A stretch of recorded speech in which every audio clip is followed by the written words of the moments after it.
Siguiendo con nuestra telecapacitación de los jueves científicos, hoy día 4 de julio del 2024 tenemos el tema manejo de dolor en pediatría a cargo de la doctora Denise Campos Caicedo. Ella es médica anestesióloga del Instituto Nacional de Salud del Niño de San Borja y médico anestesióloga en la Clínica Centenario Peruano Japonesa. La autora es egresada de la Universidad Nacional Pedro Ruiz Gallo, ha hecho residencia médica en el Hospital Nacional Arzobispo Loaiza, tiene especialidad de anestesiología por la Universidad Nacional Mayor de San Marcos y es máster en cuidados paliativos pediátricos por la Universidad Nacional de La Rioja, España. Doctora Denise Campos Caicedo, bienvenida y puede continuar. El rechazo a este tipo de... Muchas gracias, doctor Mesa. Muchas gracias también por la invitación para la ponencia del día de hoy. Vamos a empezar el manejo evaluación y manejo del dolor en pediatría, que es uno de los capítulos más importantes para nosotros que trabajamos con población pediátrica y también para los que en un hospital quizás general tengamos la posibilidad de tener pacientes pediátricos. El contenido de esta exposición va a tener el estado actual del dolor agudo en pediatría, la evaluación, el diagnóstico y el tratamiento. Es un gran reto evaluar el dolor en niños y más aún cuando los niños son o niños prematuros o niños recién nacidos muy pequeños que no se pueden comunicar adecuadamente y no pueden referir el dolor que se tiene, ¿no? Ante cualquier patología. Según la estadística internacional, el 70% presenta dolor moderado severo luego de una cirugía, que puede ser general y urológica, porque este estudio fue hecho en urología, ¿no? En urológica y en cirugía general. En el contexto del niño, se está evaluando de que estos niños siempre han sido, el dolor de los niños ha sido infravalorado en relación a los pacientes adultos.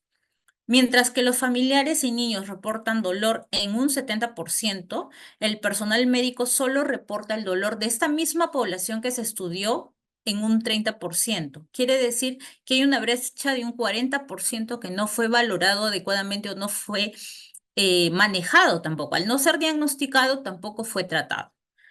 ¿Qué pasa con estos niños que tienen dolor agudo y que no fueron adecuadamente manejados?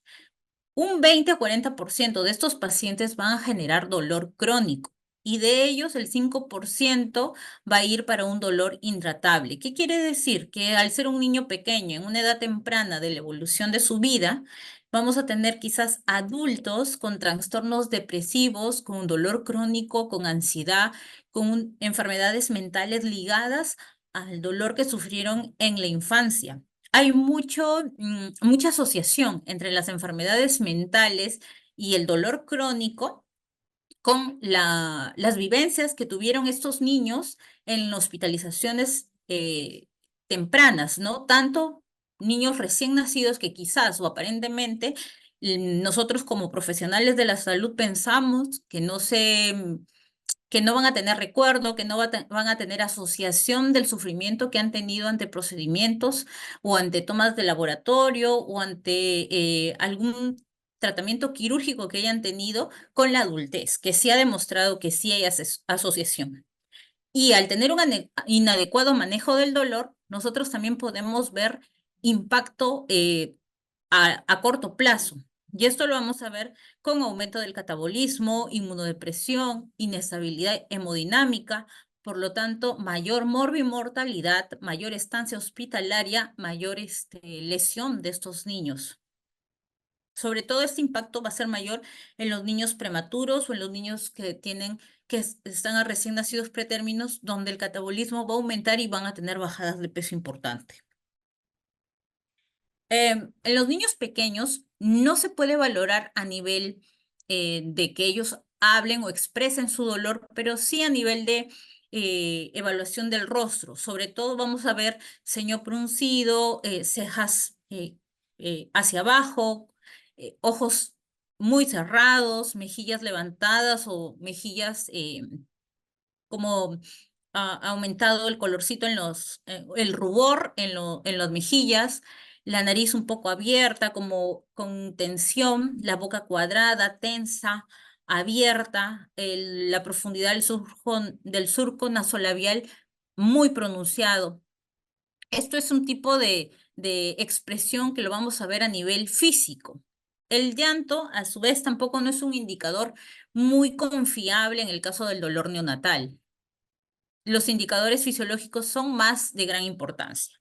Y vamos a ver acerca de la evaluación a nivel de escalas que ya se han hecho. Por ejemplo, tenemos la escala Premature Infant Pain Profile, que es el PIP que se evalúa, son 7 indicadores que van a ser valorados en escalas escalas de tiempo de 15 segundos hasta 30 segundos y que van a ir del 0 al 3, ¿no? Que esto es para la población prematura con edad gestacional, incluso 36 semanas, entre 32 y 36, 28 a 32 y menores de 28 semanas, que van a ser evaluados según la edad y según funciones fisiológicas, no solamente la expresión facial, sino también frecuencia cardíaca, saturación, y todo lo que le habíamos mencionado antes en la carita, ¿no?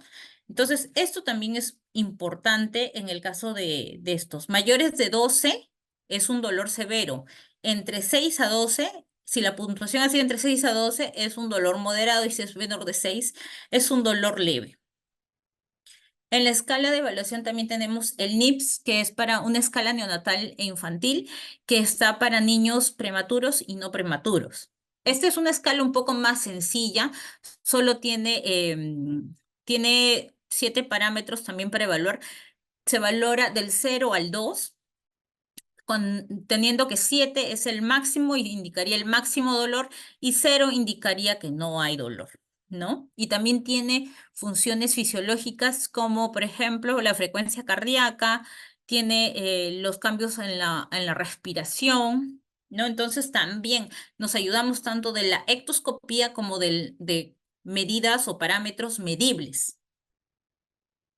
La escala de evaluación de Comfort es una escala de evaluación que ha sido aplicada inicialmente para ver la valoración de la sedación, de la profundidad de la sedación en los niños, pero que también se ha extrapolado para manejo del dolor y que ha tenido bastante adecuación, sino que son más parámetros, son 7 parámetros y hay que tener una mayor destreza para evaluar estos pacientes. Son para niños también pequeños y en ventilación mecánica que tienen pseudoanalgesia para medir la profundidad de la pseudoanalgesia y para ver que sea adecuada, ¿no? La escala que nosotros usamos más en el hospital, y esto es bien importante, que tanto los pediatras como todos los que tengamos médicos pediatras, médicos anestesiólogos, médicos cirujanos, cirujanos pediatras, que tengamos todos los que tengamos contacto con un niño, podamos establecer en nuestras unidades de los hospitales escalas que sean generales, o sea, que todos manejemos la misma escala, tanto enfermería como técnicos, como médicos, para poder establecer una adecuada evaluación del paciente. La escala que nosotros usamos acá en el hospital, que se puede usar desde el mes hasta los 7 años, es el FLAC, que por sus siglas en inglés, que es Face, Leg, Activity, Cry, Consolidability. Entonces, estos van del 0 al 2. De 0 significa que no hay dolor. Si nuestra escala varía del 1 al 3, es un dolor leve, y si va del 4 al 6 es un dolor moderado, y si va del 7 al 10 ya es un dolor severo. Es una escala mucho más fácil más asequible, todos podemos valorar y es más rápida de hacer, y por eso la trabajamos bastante en el hospital. Es una de las escalas que más trabajamos aquí. Ya cuando el niño tiene más de 7, o también hay que ver la escala de educación del niño, cuál es su estatus educacional. Puede tener más de 7 años, pero quizás no va al colegio, o quizás no sabe contar, o quizás tampoco no podemos referirnos a él en el sentido de que conozca cuál es mayor, cuál es menor, ¿no? Todo eso hay que valorarlo antes de, por ejemplo, aplicar la escala visual análoga, en la cual tenemos que saber preguntarle al niño, por ejemplo, ¿Cuál es el número más grande entre el 2 y el 10? ¿No? ¿El 2 o el 10? ¿Cuál es el color? Mostrarle las caritas. También ahí está la escala de Ashor y saber qué identifica cara de dolor, cara de quién, por ejemplo, le mostramos la escala de caritas y le decimos cuál es el niño que está feliz, cuál es el niño que está triste, antes de preguntar cuál es el dolor que él tiene o cómo lo caracteriza o qué número le da a su dolor. ¿No? Entonces, eso es importante, saber el grado académico del niño, qué tal está a nivel intelectual, si nos puede decir si ha ido al colegio, o no ha ido al colegio, porque en nuestro país hay niños que tienen deserción escolar. En el caso del FLAG, también está el FLAG revisado, el FLAG R, que está aplicado también para niños que no tienen la posibilidad de, a pesar de tener ya más de 6 años, no pueden hablar. Por ejemplo, los niños con parálisis cerebral infantil o pacientes que tienen algún tipo de problema después de alguna cirugía neurológica, neuroquirúrgica, tienen problemas en el habla, por ejemplo. En estos pacientes podríamos hablar ya con los padres y saber cuáles son sus conductas dolorosas, o sea, qué hace cuando el niño tiene dolor.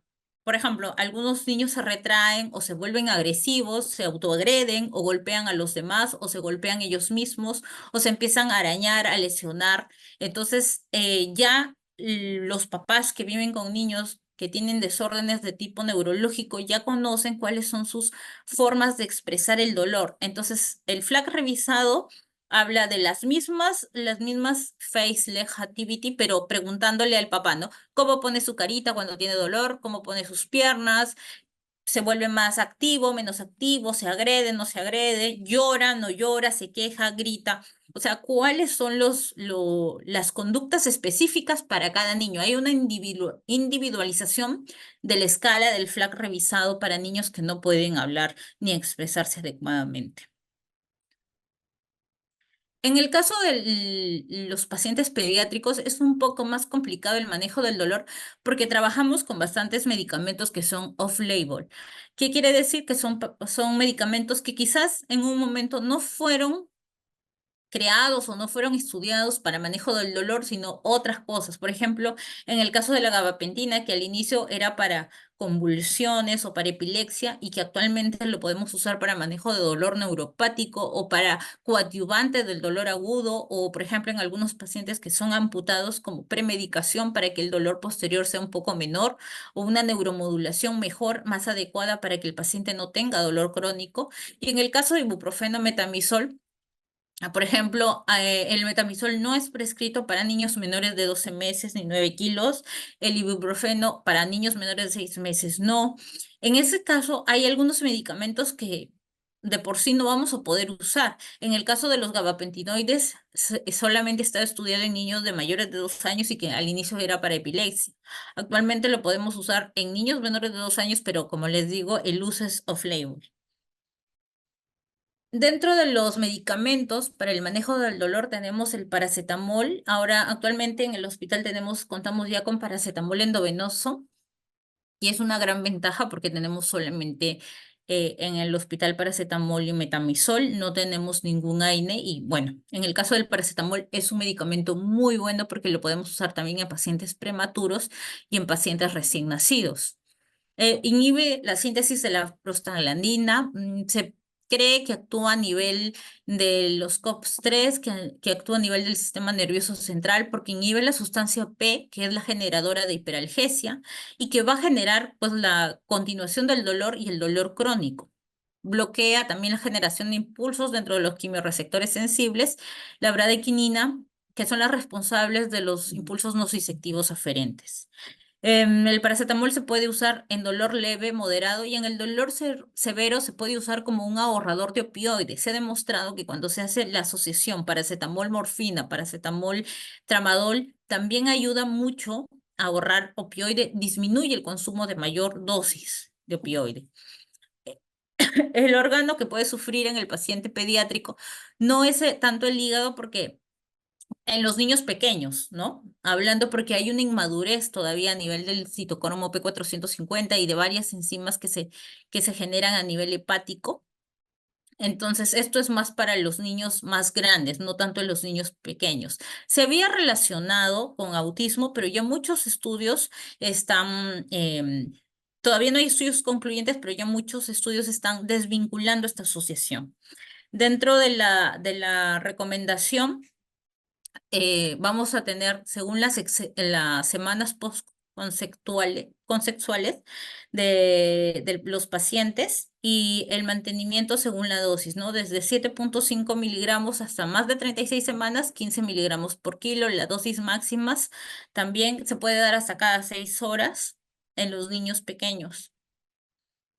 Los AINES que más se usan es el ibuprofeno, el ketorolaco, el diclofenaco y el ketoprofeno.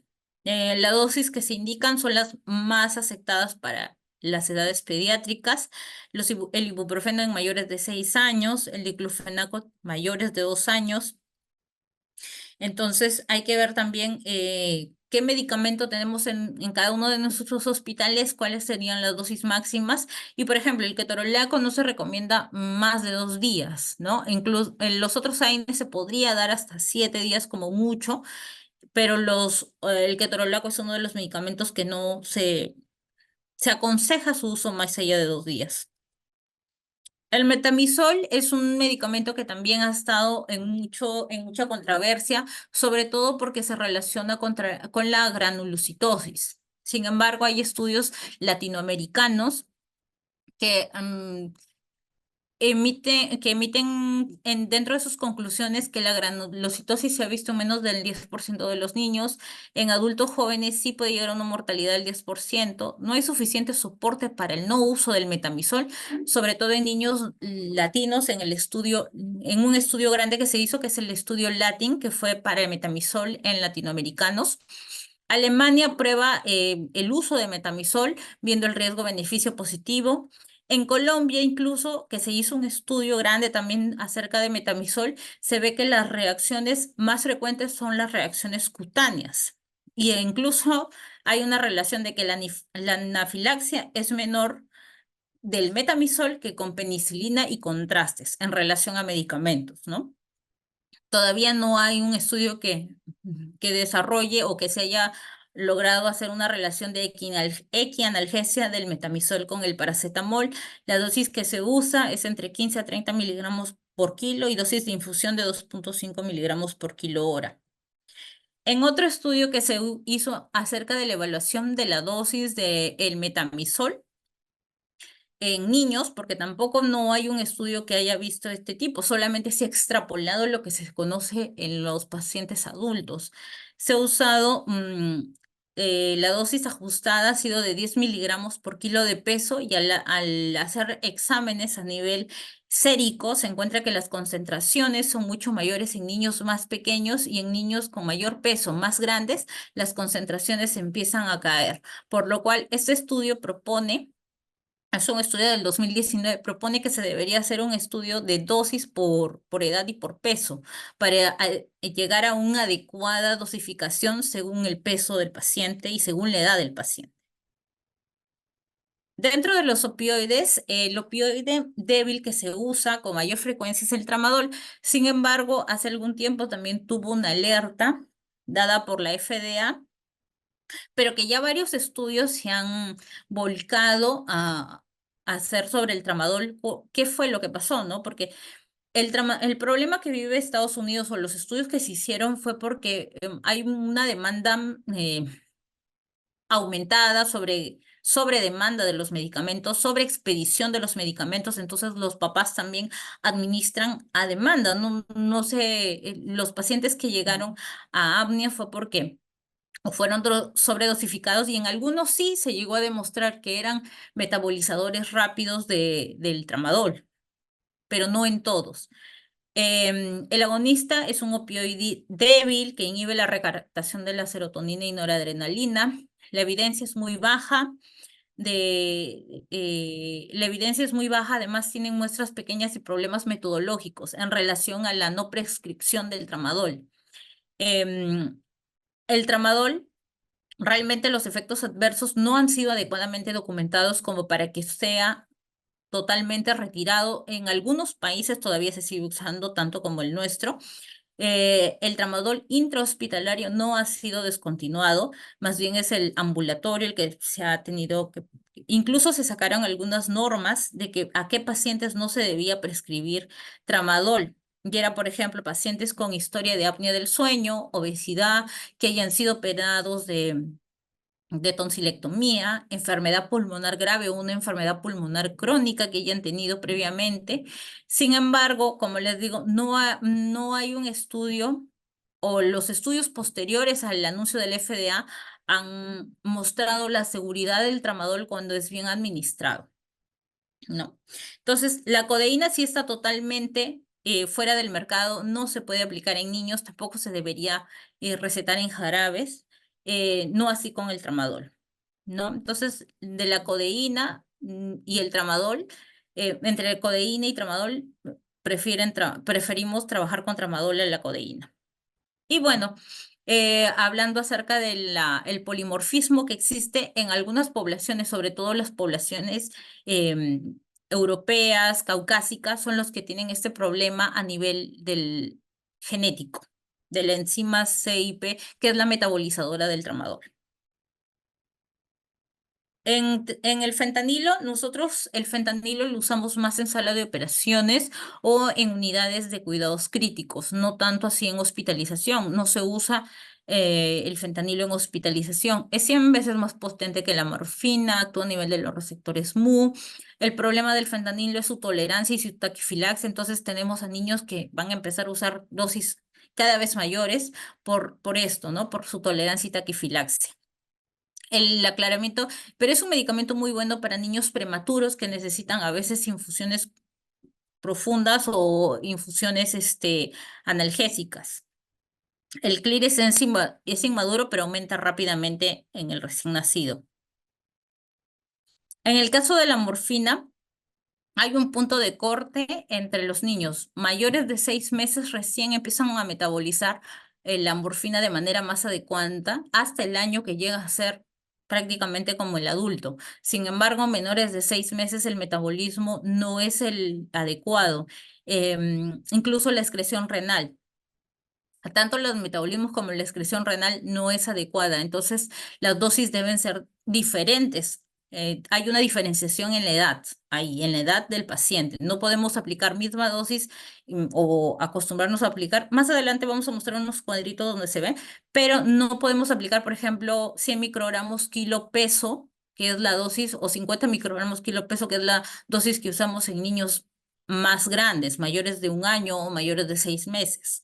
No, es diferente. En un metaanálisis se concluyó, porque también las infusiones de morfinas han sido que para los niños que no necesitan ser intubados, niños recién nacidos, 5 microgramos, entre 3 a 5 microgramos kilo hora es una dosis segura.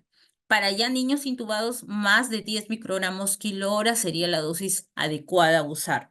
La infusión en niños pequeños, en niños más grandes de 6 meses puede ir entre 10 hasta 100 microgramos. La morfina, como les decía, en menores de 6 meses es de 0,025 miligramos a 0,03 miligramos por kilo dosis, que puede ser cada 8, cada 12 o cada 6 horas según la evaluación del paciente.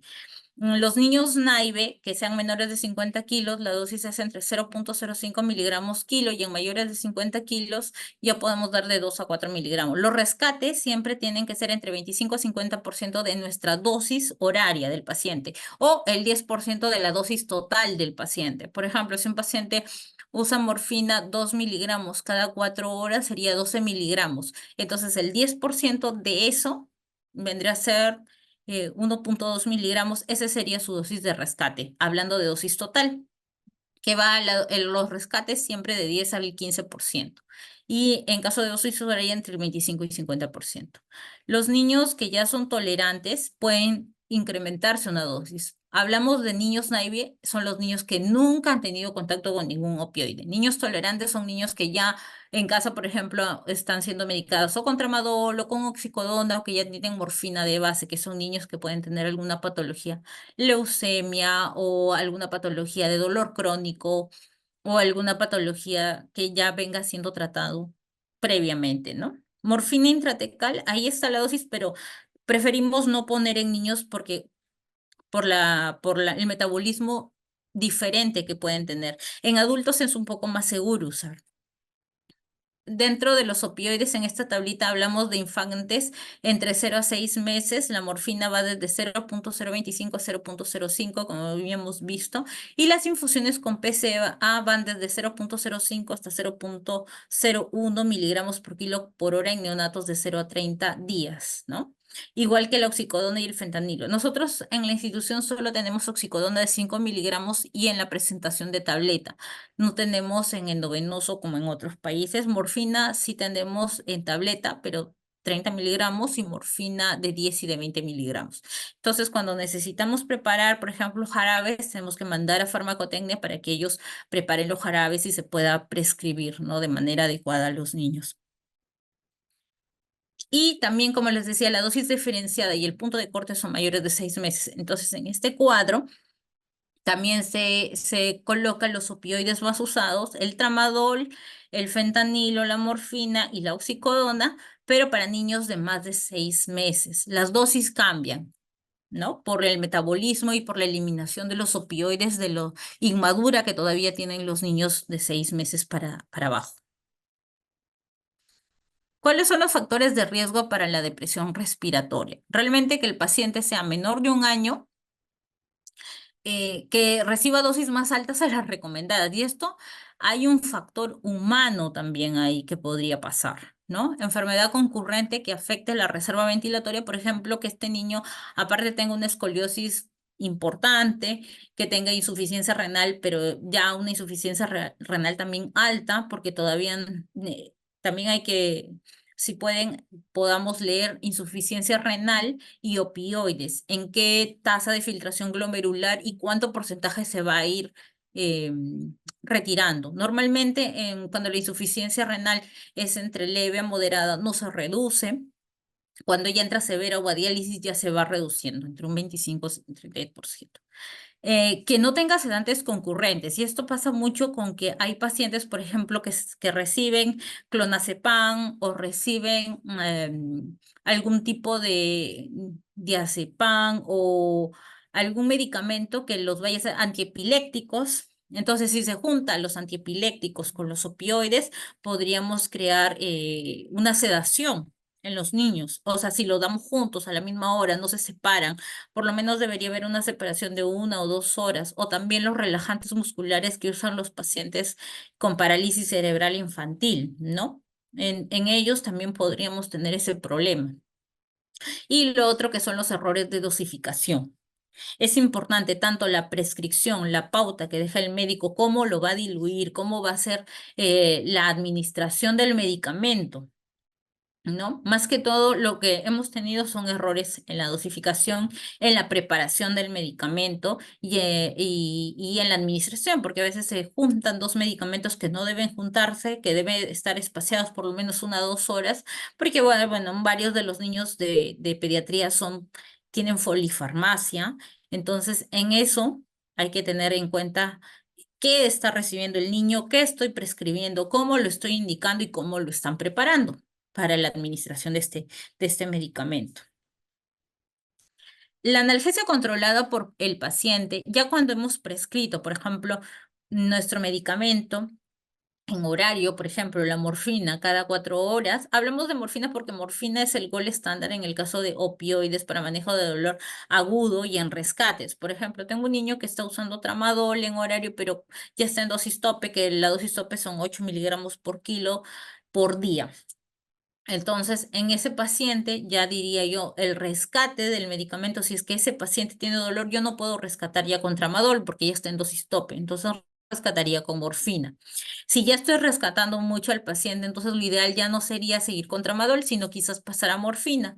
Si igual con el niño estamos cada 4 horas con morfina, igual tiene dolor, igual se le rescata, entonces ya lo ideal sería pasar a una infusión continua. Y eso sería la analgesia controlada por el paciente. Hay más seguridad teniendo una infusión continua y que la enfermera o el papá, o si tenemos la suerte de tener bombas especiales para este procedimiento, que el niño se pueda aplicar apretando un botón ese medicamento sería lo mejor. Hay más seguridad teniendo una infusión continua con rescates a estar esto rescatando en bolos y sin una infusión anterior que te respalde, ¿no?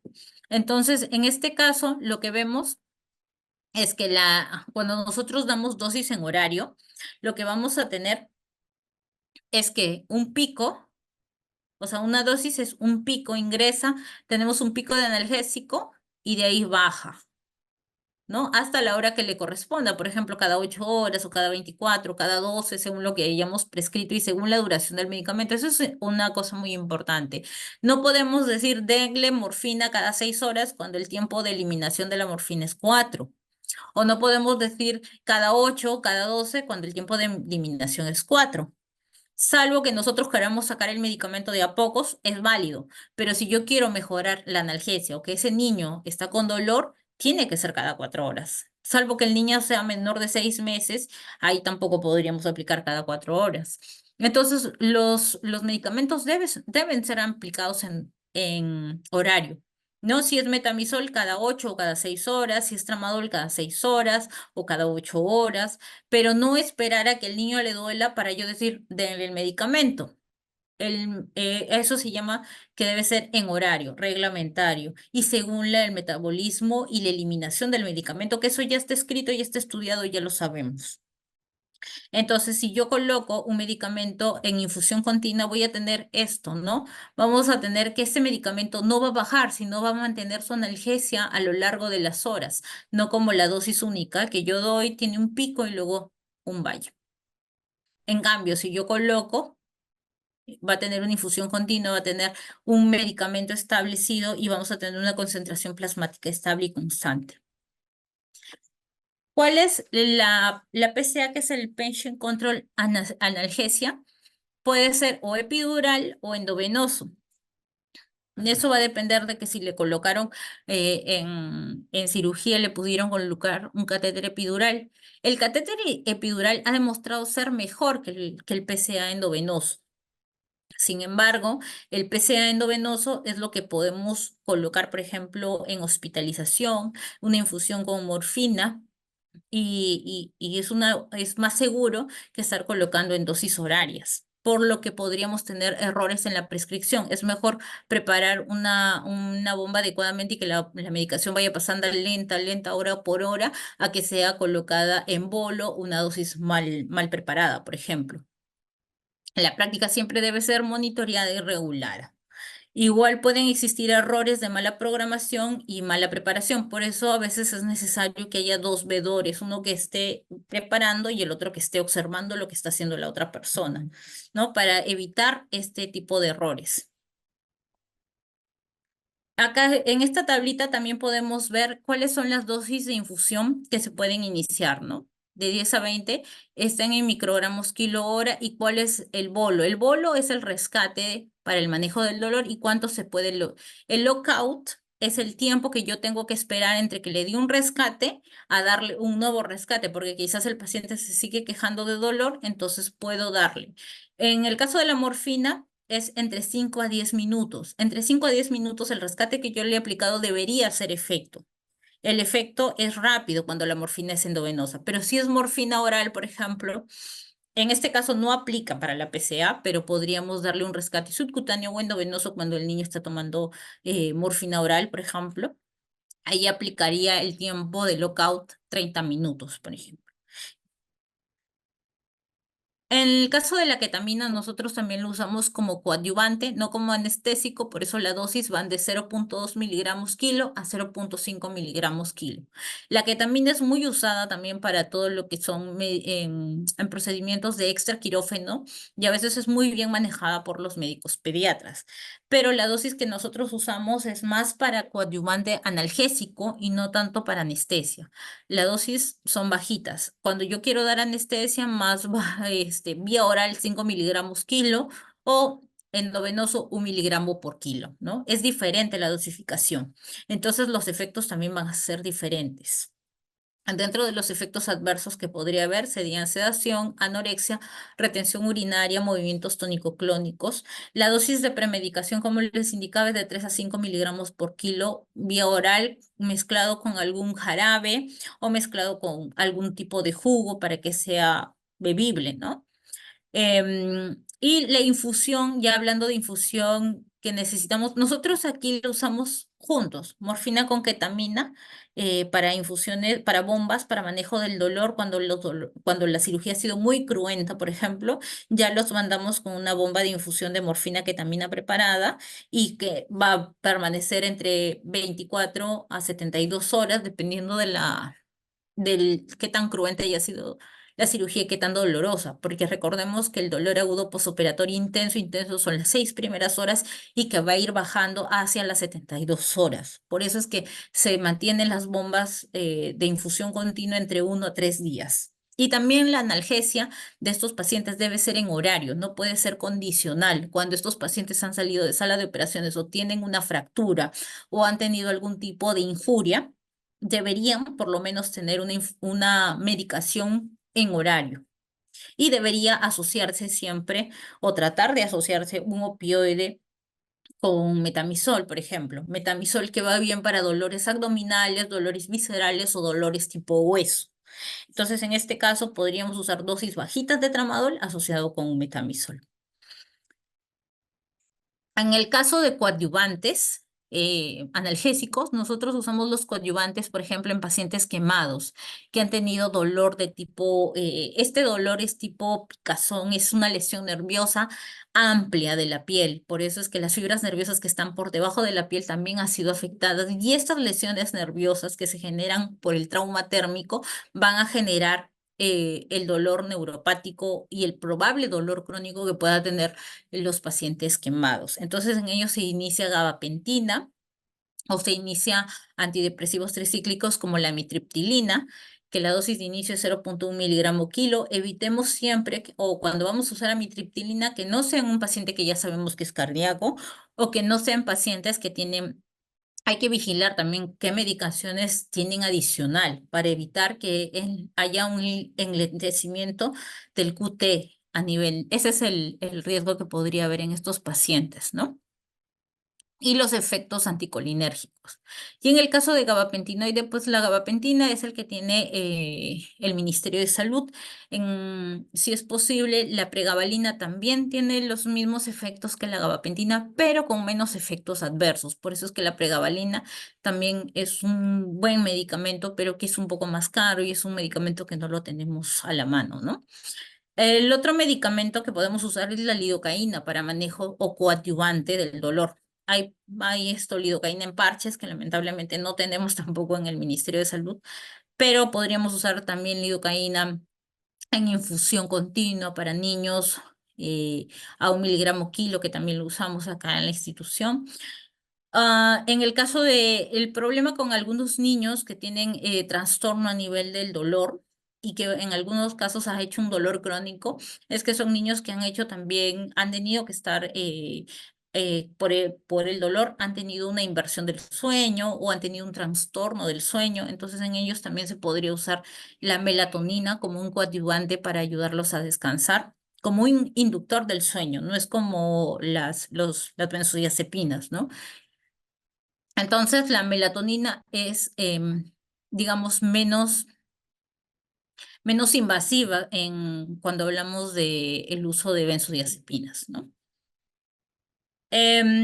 Bueno, la Sociedad Pediátrica de Anestesia recomienda que siempre debe haber un manejo del dolor activo, sobre todo en el dolor agudo posoperatorio. El régimen de dosis de morfina debe ser validado y ajustado para la edad del paciente pediátrico, pero especialmente para los recién nacidos, ¿no? El nivel de evidencia A. La dosis de la mayoría de los opioides deben reducirse en los recién nacidos durante las 2 a 4 semanas de vida.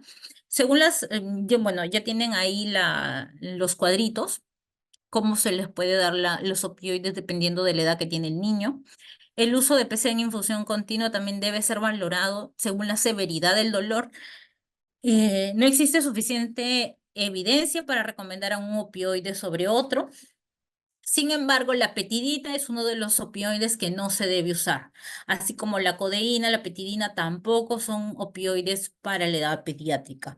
Quizás se pueden usar en adultos, tal vez, pero en niños está, eso sí, definitivamente está proscrito. Cuando se describen opioides para pacientes ambulatorios, los padres deben ser muy bien instruidos y educados de cómo van a dar la medicación. Por ejemplo, hemos tenido un caso de que al darle la medicación con el gotero se ha abierto por la presión y se ha vaciado todo el medicamento del tramadol a la boca y el niño vino con depresión respiratoria, o sea, una bradipnia, no depresión total, ¿no? Los pacientes con apnea obstructiva del sueño, obesidad y saturación de oxígeno nocturna también deben ser valorados para prescribir algún opioide porque ya tienen antecedentes de comorbilidad, ¿no? Para una evidencia B. El dolor crónico. Algo que no hemos hablado es que el dolor agudo, o bueno, ya lo hemos hablado pero al inicio, el dolor agudo mal tratado, mal diagnosticado, o infravalorado va a ser consecuencia de que tengamos en algunos pacientes dolor crónico. ¿Cuáles son los factores que pueden predisponer al dolor crónico? Que haya un EVA mayor de 3 en el momento, o sea, que haya un dolor entre moderado a severo ya nos podría predisponer a tener dolor crónico. Que haya niveles elevados, se hizo estudios y hay que el LCR tenga niveles elevados de noradrenalina están relacionados a dolor crónico. También está relacionado a que tengan dolor crónico la ansiedad, el dolor prequirúrgico, es decir, que, por ejemplo, tenemos varios niños que vienen con fractura, pero no a todos les duele tan intensamente antes de ser, digamos, de pasar a osteosíntesis. Hay niños que necesitan a veces manejo del dolor antes de ser manejados quirúrgicamente. Algunos niños solamente con estabilizar la fractura hasta antes de ingresar a sala para que sean, por ejemplo, poniendo una férula se estabiliza la fractura y no genera dolor. Y cuando ya entran a sala de operación después de la cirugía ya tienen dolor porque obviamente han sido operados. Pero hay niños que incluso estabilizándolos con férula tienen un dolor muy severo. Entonces, ese niño probablemente después de que entre a sala se fije o se haga osteosíntesis de su fractura, va a tener un dolor un poquito mayor o más importante que el otro paciente que previamente no tenía dolor. Entonces se ha relacionado que la ansiedad, el dolor prequirúrgico y el catastrofismo del dolor, es decir, posoperados, genera mucho dolor. Entonces estos pacientes probablemente van a tener dolor crónico. Y este dolor crónico va a ser asociado quizás incluso hasta su adultez, ¿no? Y ya se agreguen otros tipos de problemas como depresión, ansiedad, intentos de suicidio. Entonces, todo el manejo del dolor que nosotros hagamos desde el ingreso del paciente, tanto a la emergencia como en hospitalización, como en sala de operaciones, va a ser decisivo quizás en algunas situaciones de vida de estos pacientes. Muchas gracias. Me quedo atenta a las interrogantes que puedan tener. Muchas gracias, doctora Denise. Gracias a los asistentes. Comentarles que en el chat se ha dejado el link de asistencia para que puedan marcar la asistencia de la sesión del día de hoy. Y se está habilitando en estos momentos el chat y los micrófonos para que puedan hacer sus consultas. No, buenas tardes. Buenas tardes. Habla acá el médico Cirilo. ¿Qué Un tal, favor, doctor? sí, un favorcito. Mira, acá estamos trabajando en atención primaria 1-4. Claro, ya como usted mismo lo ha puesto en su ponencia. En primer lugar, felicitarle por su ponencia, doctor. Muchas gracias, doctor. Y bueno, continuando la pregunta, estamos trabajando en una atención primaria de 1-4. Y ya usted, vuelvo a reiterar que ya lo manifestó en su ponencia, de que el ibuprofeno no se usa en menores de 6 meses. Ujú. Pero así es, porque a veces nomás tenemos paracetamol y ibuprofeno. Entonces, nos quedaríamos en no usar en menores de 6 meses, doctora. Em, Bueno, otro medicamento que nosotros usamos, aparte del paracetamol, es en más pequeñitos, no sé, dependiendo de qué tipo de dolor tengan también, es usar morfina. Es que depende del dolor que manejen, ¿no? Si es un dolor moderado, tramadol podría ser, ¿no? Incluso hemos tenido que usar en gotitas en niños pequeñitos también, a pesar de que no, no se usa, ¿no? Pero hemos tenido que usar a veces. Gra- Y el ibuprofeno también lo podría usar, pero, o sea, siempre se tiene que usar con, quizás ya no quizás más alargar el tiempo, disminuir la dosis, disminuir los días, o sea, tratar de usar con precaución.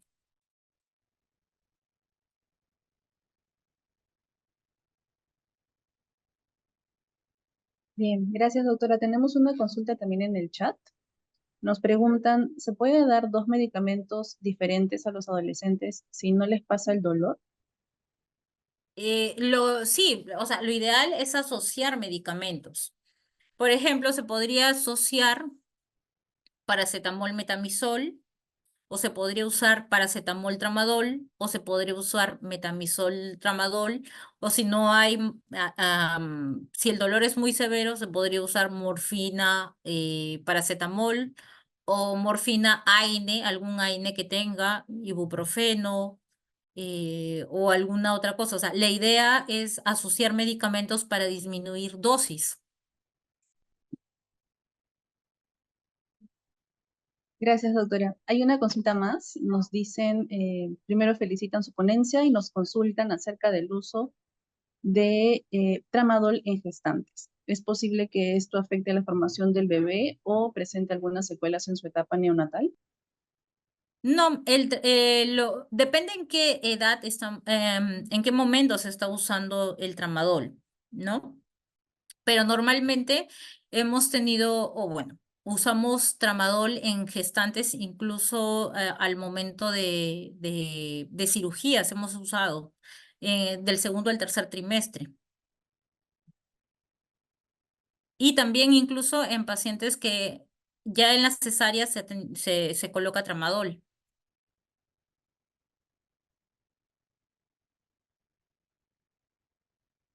Entonces, siempre entre el segundo a tercer trimestre, si es posible, ¿no?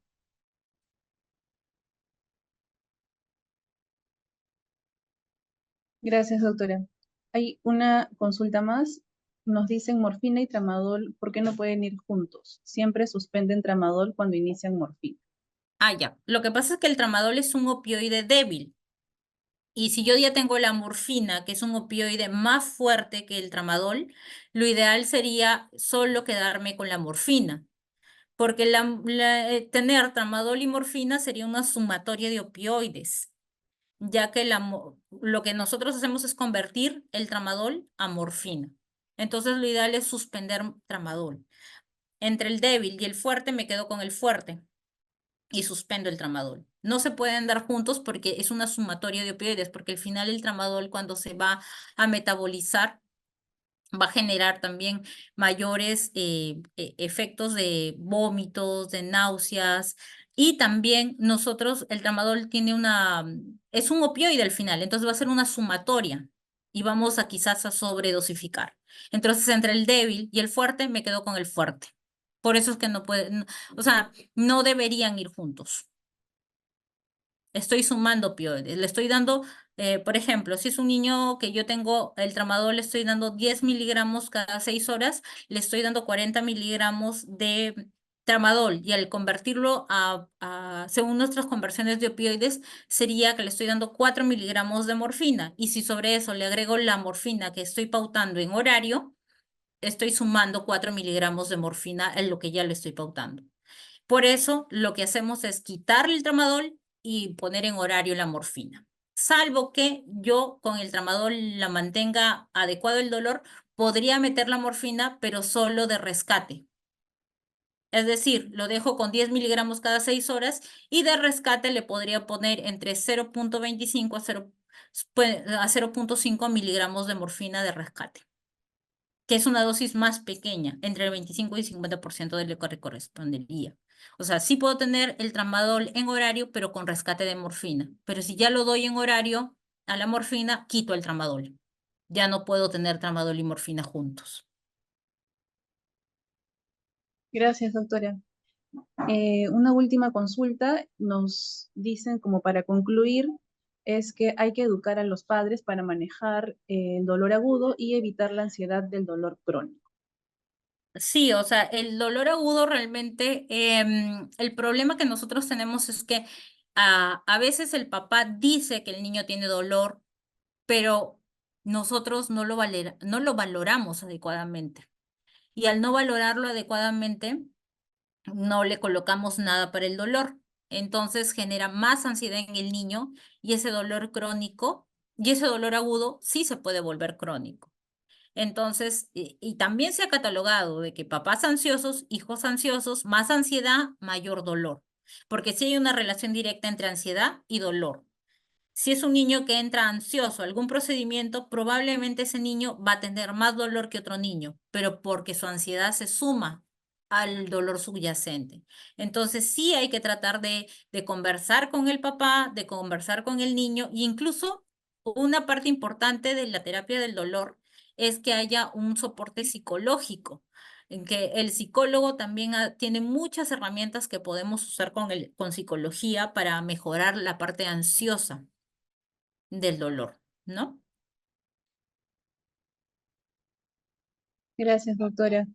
Bien, entonces agradecemos a nuestros participantes.